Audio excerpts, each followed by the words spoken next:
Kingdom movie review. మీరు పెట్టే 200 rupees మూవీకి వర్త్ ఉందా లేదా అనేది మాత్రం నేను చాలా క్లారిటీగా చెప్తా. సో స్టోరీ విషయానికి వచ్చేస్తే, హీరో చిన్నప్పటి నుంచి వాళ్ళ అన్నని వెతుకుతూ ఉంటాడు. ఆ వెతికే క్రమంలో స్పైగా మారుతాడు. స్పైగా మారి వాళ్ళ అన్నని చేరుకుంటాడు. తర్వాత ఏం జరుగుతుంది అనేది స్టోరీ. ఫస్ట్ హాఫ్ విషయానికి వచ్చేస్తే, ఎక్కడా కూడా ల్యాగ్ లేకుండా చెప్పాల్సిన పాయింట్ని నీట్గా రివీల్ చేస్తూ పర్ఫెక్ట్గా ఎగ్జిక్యూట్ చేశారు. సిచ్యువేషనల్ డైలాగ్తో కామెడీని జనరేట్ చేసి బ్రదర్ సెంటిమెంట్తో కుమ్మి అవతల పడేశారు అంతే. ఆ బ్రదర్ సెంటిమెంట్కి అనిరుద్ధ్ మ్యూజిక్ చాలా అంటే చాలా ప్లస్ అయిపోయింది. ఇది ఫస్ట్ హాఫ్. ఇంకా సెకండ్ హాఫ్ విషయానికి వచ్చేస్తే మొత్తం సెంటిమెంట్తో ప్యాక్ చేశారనమాట. కొన్ని యాక్షన్ సీన్స్ ఉంటాయి, కాంబాట్ సీన్స్ ఉంటాయి విజయ్ దేవరకొండవి, చాలా అంటే చాలా బాగుంటాయి. సో సెకండ్ హాఫ్ కొంతమందికి నచ్చుతుంది, కొంతమందికి నచ్చదు.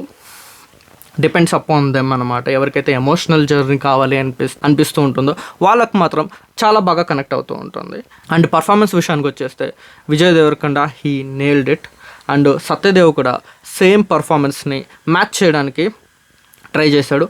అండ్ విలన్ అతని పేరు వెంకటేషన్ సంథింగ్ ఏదో ఉంది, అతను కూడా చింపి అవతల పడేశాడు అనమాట.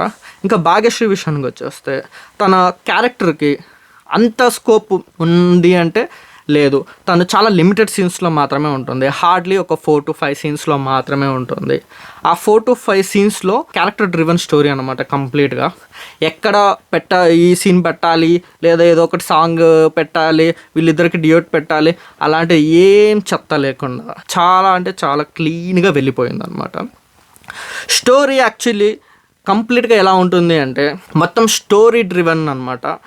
ఏ క్యారెక్టర్ కూడా ఈ సీన్ పెట్టాలి, వీళ్ళని ఇలా హైప్ చేయాలి, అలా చేయాలి అలాంటిది ఏముండదు. చాలా నీట్గా అంటే చాలా నీట్గా వెళ్ళిపోతుంది. అండ్ డైరెక్షన్ డిపార్ట్మెంట్కి వచ్చేస్తే మన గౌతమ్ తిందనూరి చెప్పాల్సిన పాయింట్ని క్లియర్గా చెప్పేశాడు.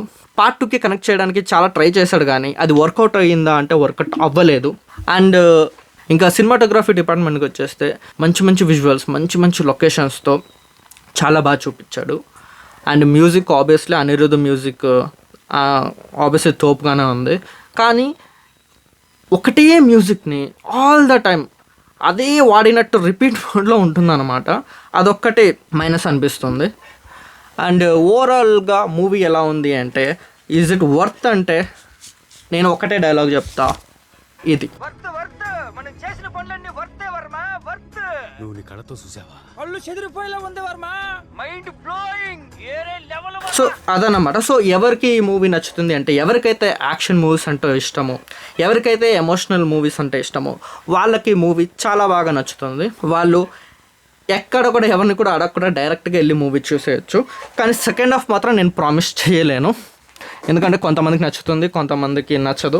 సో ఈ మూవీ మీద ఇంకొకటి డీటెయిల్డ్ రివ్యూ అనేది వస్తుంది యాజ్ అన్ డైరెక్షన్ డిపార్ట్మెంట్గా. దీంట్లో మిస్ అయిన ఎలిమెంట్స్ అన్నీ అండ్ వీళ్ళు చేసిన మిస్టేక్స్ గురించి కానీ ప్రతి ఒక్కటి చాలా డీటెయిల్గా మాట్లాడుకుందాం. రేపారు ఎల్లుండో నేను డెఫినెట్గా తీసుకొస్తా. ఈ వీడియోకి మంచి రీచ్ వెళ్తుందో లేదో కూడా నాకు తెలియదు. సో యాజ్ అన్ అసిస్టెంట్ డైరెక్టర్గా ఇది నా ఫస్ట్ రివ్యూ.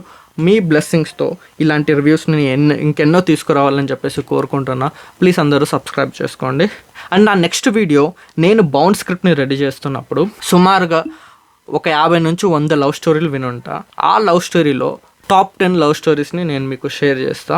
ఈ లవ్ స్టోరీస్ మీకు చాలా బాగా హెల్ప్ అవుతాయి. I'm your flicks both signing off, pack up.